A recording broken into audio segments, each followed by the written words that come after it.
This video is sponsored by the Ridge Wallet. So I'm a big fan of Hamilton, the musical anyway, and I've always wanted to make a true analytical video about the show. Problem is, number one, I've never actually been able to see a live production of it. That playbill there is actually my girlfriend's who got to see it, and I still haven't. Either way, we still have a second problem, because even if I did see it, I want to make a video about it.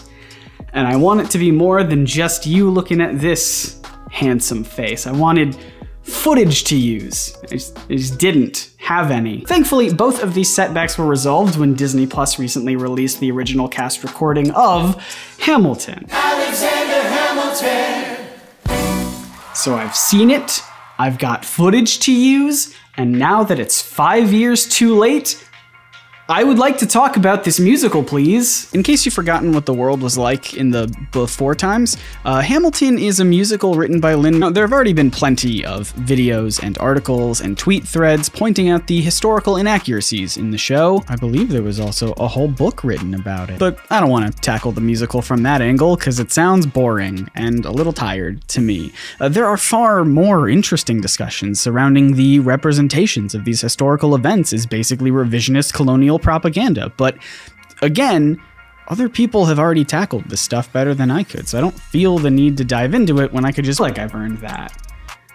And I'm wearing really short shorts today. I don't know if that impacts your opinion at all, but I wanted to loop you in on that. I want to examine Hamilton not as this ahistoric account of real people and events, but rather as what it is, a work of pure fictional entertainment. Which means, for one video, and one video only, I'm going against my channel motto of no content, only context, and saying, actually, just content and no context this time as we attempt to— the musical. Trying to say.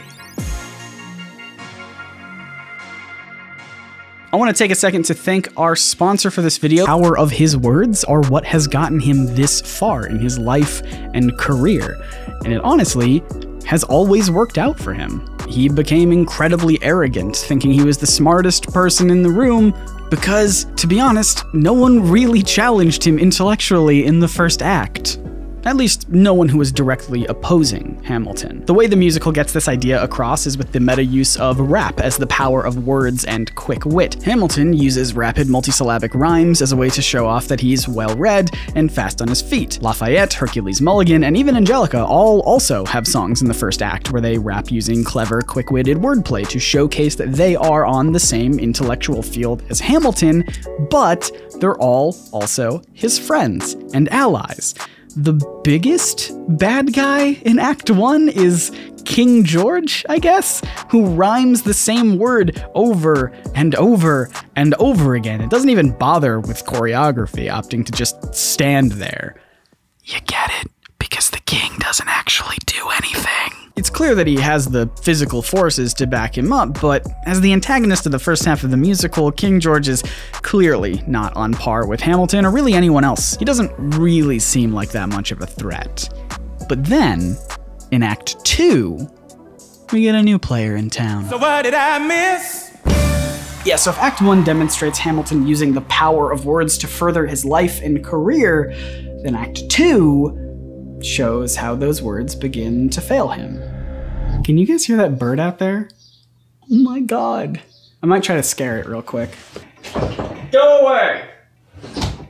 You'll never believe me, but that worked. Act 2 of the musical starts with Thomas Jefferson coming into the picture, who becomes Hamilton's immediate rival. The cabinet battles prove that he can go toe-to-toe with Alex in terms of wordplay and writing. These are wise words, enterprising men quote them. Don't act surprised, you guys, cause I wrote them. This is when Hamilton finally starts to feel truly challenged, and his words start to fail him. Not true. Oh, if the shoe fits, wear it. He even admits as much in The Room Where It Happens, where Hamilton struggles to make a deal with Jefferson and has to, begrudgingly, try Burr's advice of talk less, smile more. Alexander Hamilton has, at last, met a rival who can stand up to his own turn of phrase, and it stresses him out. He buries himself even further in his work, unable to justify taking a break to spend time with his family. And that is when Mariah Reynolds stops on by. She led me to a bed, let her legs spread and said, stay. Hey. Well, that's certainly one way of interpreting Burr's advice of talking less. Up until this point, Hamilton has been nothing but arrogantly talkative throughout the entire show. But in this song, Say No to This, he can't bring himself to say one simple 2-letter word. Lord, show me how to say no to this. I don't know how to say no to this. When Jefferson, Madison, and Burr all find out about this affair, Hamilton does the one thing that has always gotten him out of trouble. I'll write my way out, overwhelm them with honesty. The song Hurricane is emblematic of this entire theme and is one of my personal favorites. It demonstrates the sheer power of words and how they and they alone got Hamilton out of his bad childhood, into government, into his marriage, and establishing his legacy. And I'm going to quickly point to the sign again, obviously, because Hamilton was in real life a white man, and that helped him just as much, if not more so, for climbing the social ladder than any skill that he had with a pen. In the show, all credit goes to All on the strength of his writing. So he believes that writing a document that confesses to the whole affair, known as The Reynolds pamphlet. will set him free and get everything in his life back on track again, because that's how it's always worked out in the past. However, this moment, this decision, instead shows the power of words in the opposite direction, by completely obliterating his marriage and political career. Hamilton's eloquence and verbosity is the thing that has built him up, and now it's betrayed him. It's ruined him.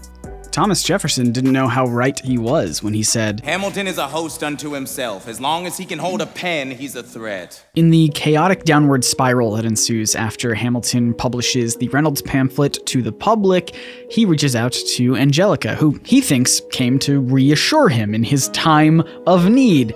But she abandons him to look after her sister, Eliza. And this is notable because throughout the show, Hamilton has had this interesting tactic of being insufferable. That's true. He has a habit of throwing people's words back into their faces. For example, Burr doesn't really like to act so much as opting to cautiously wait for things to align and work themselves out. I'm willing to wait for it. I'm willing to wait for it. When Hamilton makes the secret deal with Jefferson and Madison, Burr is jealous that he wasn't involved in any decision-making. So Hamilton throws his wait for it line back in Burr's face. Oh, you get love for it, you get hate for it, you get nothing if you wait for it, wait for it, wait. Eliza uses the phrase, look around at how lucky we are to be alive right now, to try and get her husband to stop working and just enjoy life with his family at home.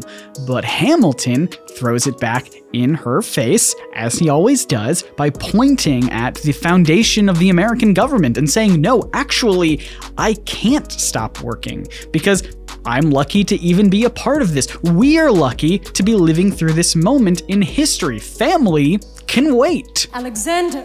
Look around at how lucky we are to be alive right now. Hamilton recognizes that these phrases are meaningful to Burr and Eliza. There's inherent power in these creeds, and he uses it against them. But here, with Angelica, the tables have turned, and she gives him a taste of his own medicine. In Act 1, Hamilton introduces himself to Angelica by saying, You're like me, I'm never satisfied. Is that right?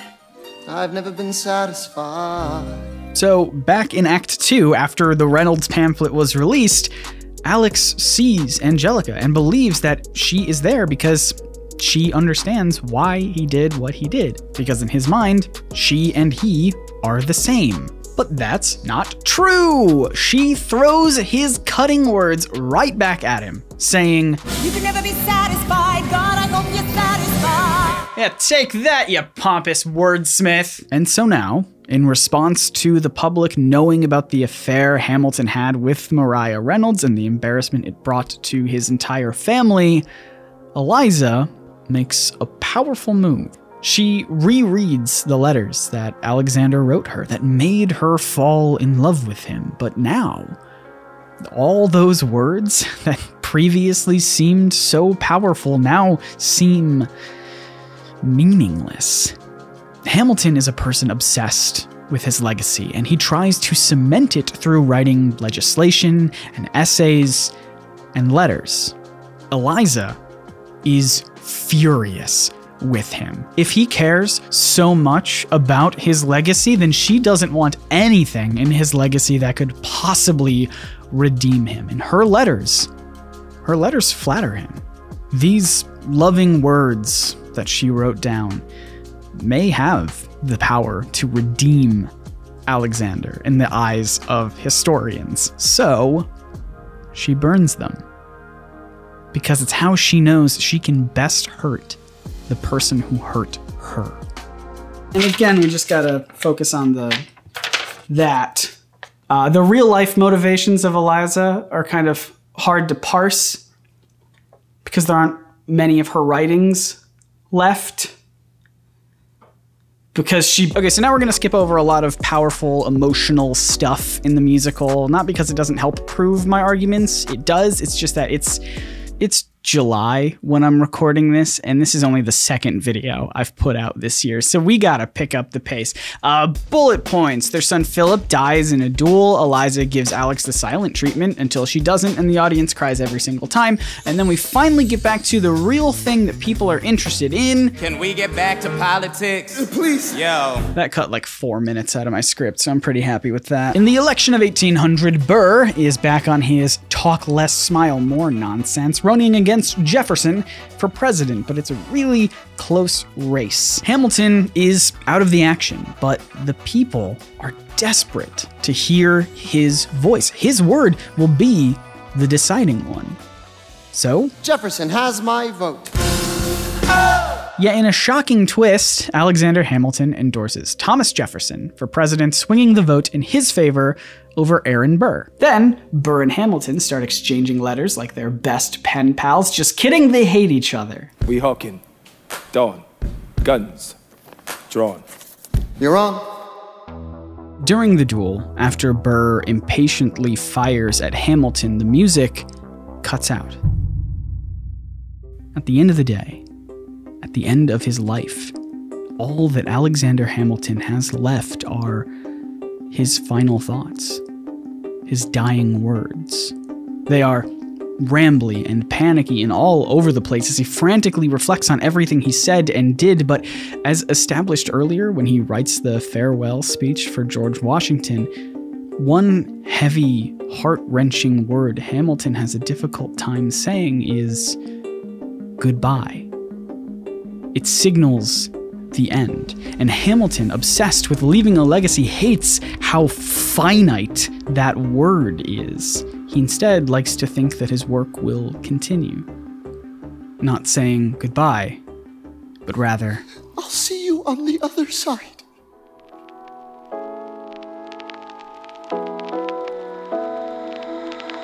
The closing song of the musical aims to remind the audience that what they've watched is not a historic account of Alexander Hamilton's life, but simply a story.